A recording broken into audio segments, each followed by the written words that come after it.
এই ন্যাড়া আসামি হবি, 4 আনা পয়সা পাবি, সুকুমার রায় হযবরলতে লিখেছিলেন। আর আজ দেখুন সমাজে সেই জিনিসই ঘটছে। এতটা কুৎসিত, অমানবিক, এতটা নির্মম নির্যাতনের কথা মনে পড়লেই যেন মানে গোটা গা শিউরে উঠছে।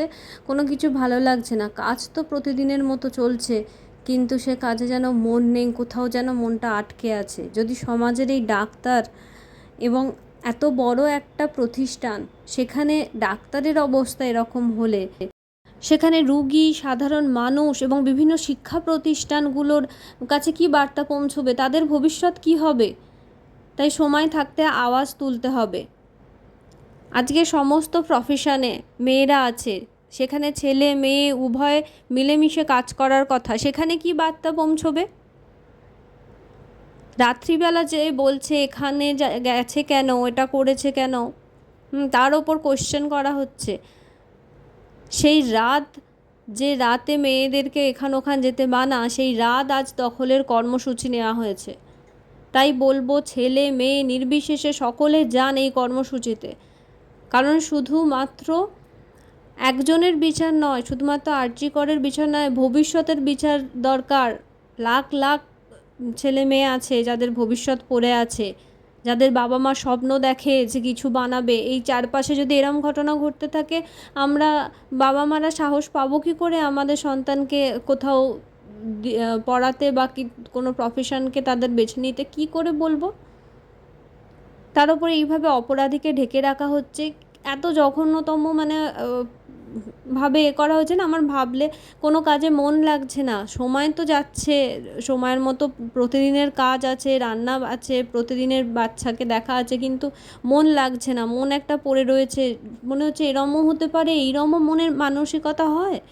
সমাজ মাধ্যমে আমি যাদেরকে ফলো করি, তাদের মধ্যে প্রবাসে ঘরকন্যা মৌহাদি প্রথম পোস্ট দেখেছি। উনিও খুব সুন্দর করে লিখেছেন যে পুরুষের গায়ের জোরে যদি নারীকে শ্বাসরুদ্ধ হয়ে মরতে হয়, তবে সমাজও একদিন পুরুষশূন্য হয়ে যাবে। ঠিকই লিখেছেন।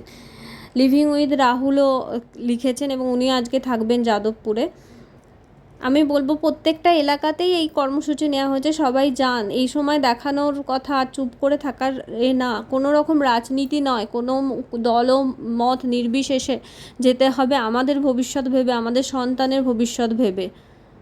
আমার তো গায়ে ভাবলেই কাঁটা দিচ্ছে, সারাদিনে শান্তি নেই, যেন কী একটা হচ্ছে, কী একটা অস্বস্তি চলছে।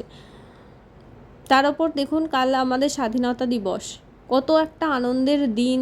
আমরা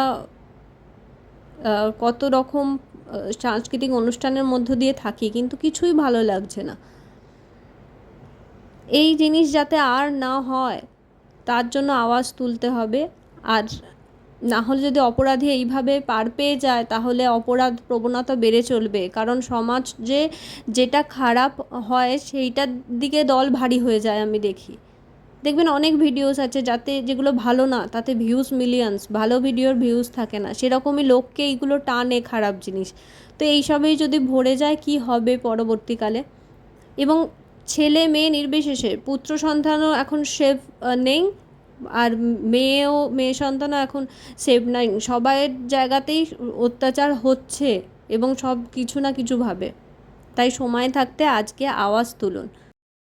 আমরা যে চুপচাপ এগুলো মেনে নেব না বা নিচ্ছি না, সেটা বোঝানোর সময় আজকে। কোথায় কোথায় জমায়েত হতে চলেছে, আমি ডেসক্রিপশন বক্সে তার যতটা লিস্ট আছে, যেগুলো আমি জানি এবং ফেসবুক থেকে পেয়েছি, সেগুলো অ্যাড করে দিচ্ছি, প্লিজ দেখবেন।